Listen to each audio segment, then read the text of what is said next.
Hello, hello! Welcome back to another episode of I Captain of My Ship. Today I like to talk about the feeling whatever I do, it's never good enough. I'm not good enough.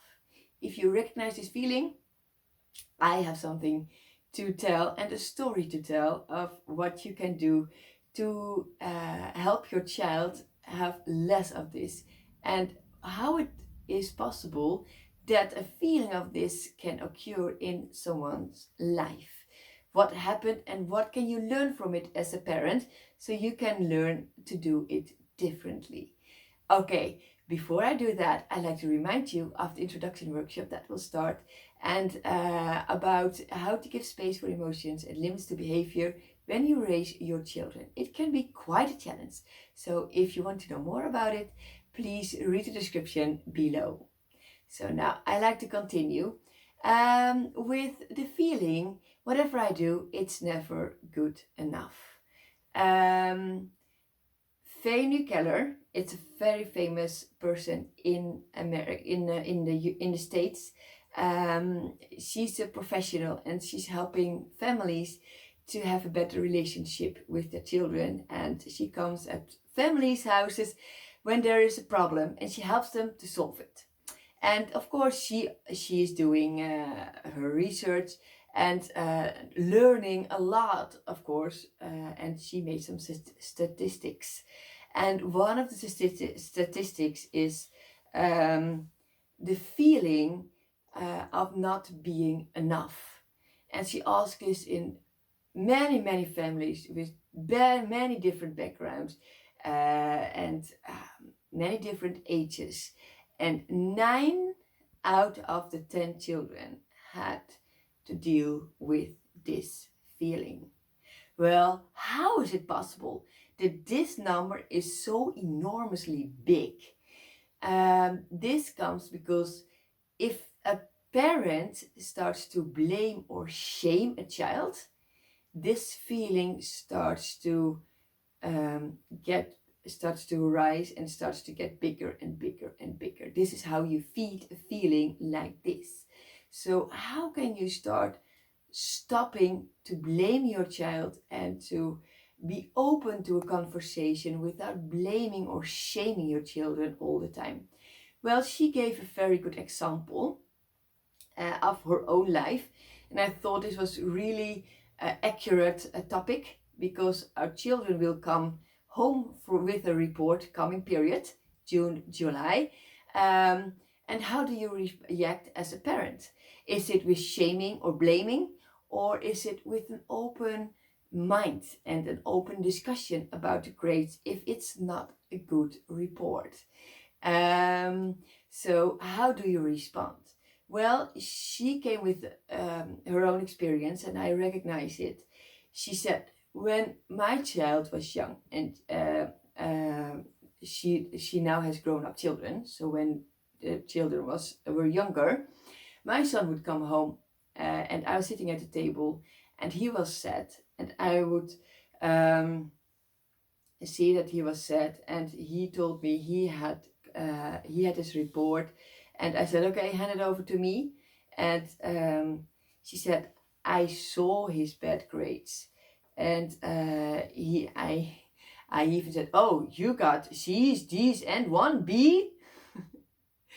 And then she looked at her 12-year-old son, and she saw that tears were falling down his cheek, and he started to cry. And then she said, I proceeded with the question, what's wrong with you? You can do better than that. I have talked to you time and time about your grades. Since you cannot do better, you may not go outside and play. So you will be grounded until your grades come up. And then he didn't say anything to me after that. And he quietly walked up to his room. As he shut his door, I could hear him sobbing. As a mom, it broke my heart. And yet I continued to do it because I thought I was teaching him to raise his standards.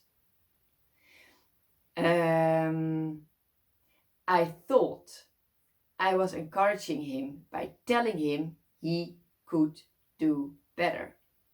I felt that if I was telling him he was enough because I knew he was capable of more, never once did it cross my mind that every time I did this, I was taking away more and more of this child's self-worth and self-esteem. So then she said, I started to study many years after this happened. She started to study children and behavior and emotions and children and everything. And she dived really deep into this topic. And then she said, oh, I learned so many things. And if this same situation would happen right now, I would start to react in a totally different way, because I learned that there's also another way to react without taking away the self-worth and self-esteem from my child. We could have an open discussion about this. And she said, I learned so much from this that she wanted to share how she would do it differently this time if it would be the same situation when her 12-year-old son would come home with a bad report, with a bad card, with bad grades from school. She said, I could think of it would go like this. If my son would walk in and I would sit at the table and he would have a report card behind his back and a sad face on his face, a sad look, I would say to him, why do you look so sad? And he would probably respond in a way, I just got my report card and I do not think you're going to be happy with it. And then I would, of course, put my hand out and ask to see it. By the look on his face, I could probably guess that he would say, I'm not happy with it. And then I would respond, are you not happy because you're afraid of my reaction or disappointing me? Or are you not happy with this because you didn't do your best? Because I am aware of the difficulties my son had in school, I know that he would tell me he was not happy about the grades because he thought I would be disappointed in him. Knowing what I do now, I would ask him, is there anything you could have done differently to get a better grade?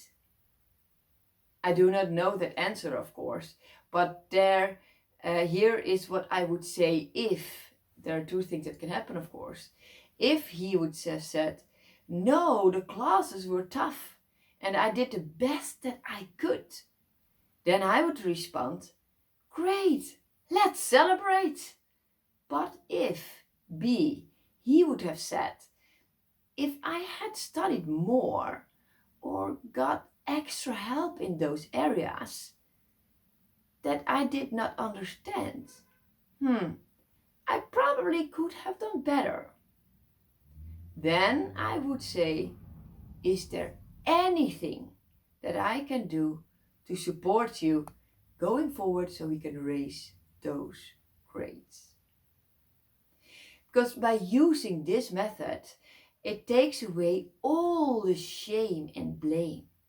It puts you as a parent in a situation where you're more curious than you are critical.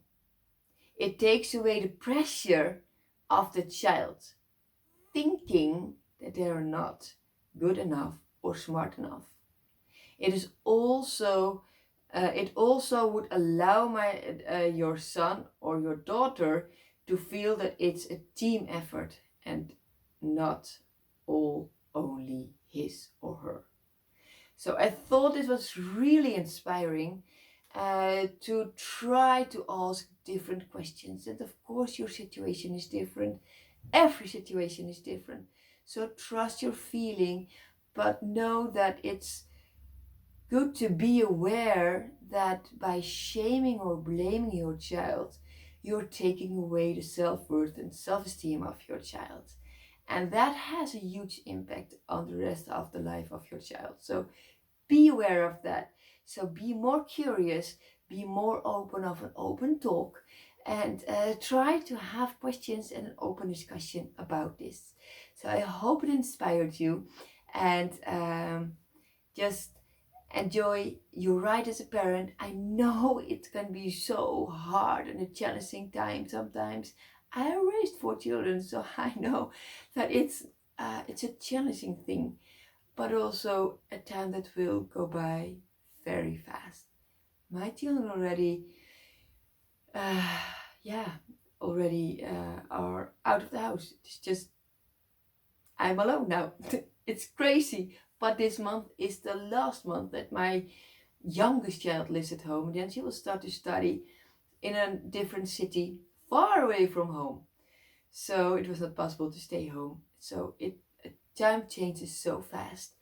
And I mean, it was 25 years ago that I had my firstborn son. And now my youngest daughter of 18 is already leaving the house. So when I was in a moment, I thought it will never end. But now that I look back, I think, where is the time? It went by so fast. When you look back, it's like that, and it's gone. But I know that when you're in the middle of it, can be quite a challenge. So I really want to inspire you and help you move forward. So I hope to see you at the introduction workshop, where I can help you to give some more information, an introduction workshop of how you can help your child to have the room and space for the emotion, and also have boundaries for your child. How to combine those two. I hope to see you there. And this is it for today, and talk to you next time. Bye bye.